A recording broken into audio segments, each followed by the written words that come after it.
بسم اللہ الرحمن الرحیم۔ محترم ناظرین السلام علیکم۔ آج میں اللہ سبحانہ تعالیٰ کا نام العلی لے کر آپ کی خدمت میں حاضر ہوئی ہوں۔ العلی بہت بلند۔ حقیقت یہ ہے کہ اللہ تعالیٰ اپنی ذات، اپنی صفات، اپنی شان میں اپنی تمام مخلوقات سے بلند و بالا ہے۔ کوئی بڑے سے بڑا اس کے سامنے کچھ حیثیت نہیں رکھتا۔ حقیقت میں وہ ہی سب سے بڑا ہے، اتنا بڑا کہ کسی کی کوئی بات اس کو کوئی نقصان نہیں دے سکتی، کوئی اس کا مقابلہ نہیں کر سکتا، کوئی اس کو کسی طرح بھی نقصان نہیں پہنچا سکتا، کوئی اس تک رسائی حاصل نہیں کر سکتا کہ کوئی اسے ضرر پہنچا سکے۔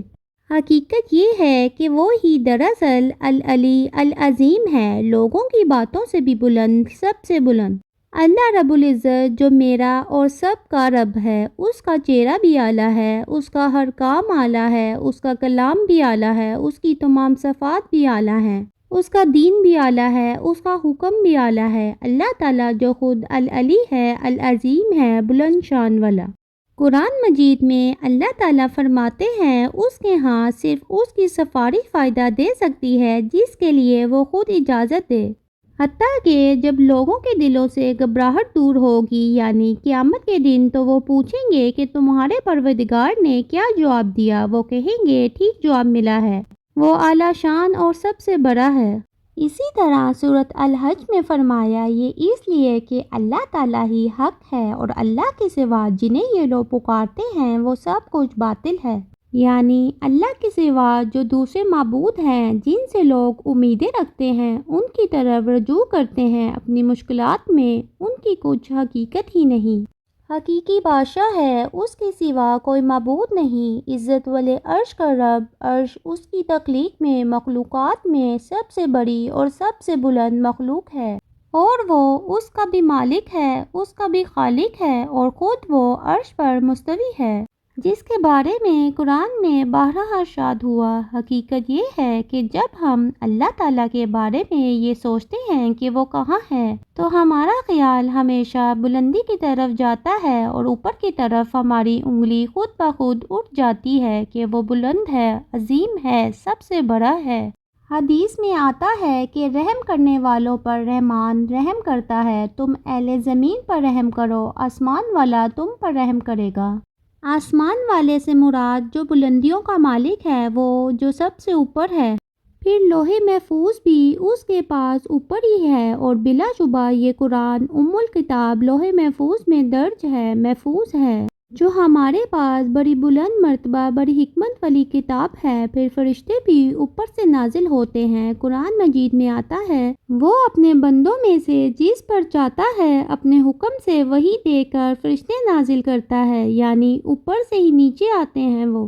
اور ان بندوں کو حکم دیتا ہے کہ لوگوں کو خبردار کر دو کہ میرے سوا کوئی معبود نہیں، تم صرف مجھ سے ڈرو۔ اسی طرح سورۃ القدر میں آتا ہے کہ اس رات میں فرشتے اور روح اپنے رب کے حکم سے ہر امر کے متعلق اترتے ہیں، حکم لے کر اترتے ہیں۔ تو اترنے کا لفظ بتاتا ہے کہ اس کے پاس سے نیچے کو آتے ہیں، یعنی دنیا والوں کے پاس آتے ہیں، اور وہ بلند ہے، بہت بڑا۔ اور فرشتوں کے بارے میں نبی کریم صلی اللہ علیہ وسلم کی جو حدیث ہے، جس میں آپ نے اس کو دیکھا تو اوپر دیکھا، بلندی پر دیکھا، روایت میں آتا ہے آپ صلی اللہ علیہ وسلم نے وحی کے رک جانے کے زمانے کے حالات بیان کرتے ہوئے یوں فرمایا کہ ایک روز میں چلا جا رہا تھا کہ اچانک میں نے آسمان کی طرف دیکھا اور ایک آواز سنی۔ نبی کریم صلی اللہ علیہ وسلم پر وحی نازل ہوئی ابتدا میں، اور پھر کچھ عرصے کے لیے بالکل ختم ہو گیا یہ سلسلہ،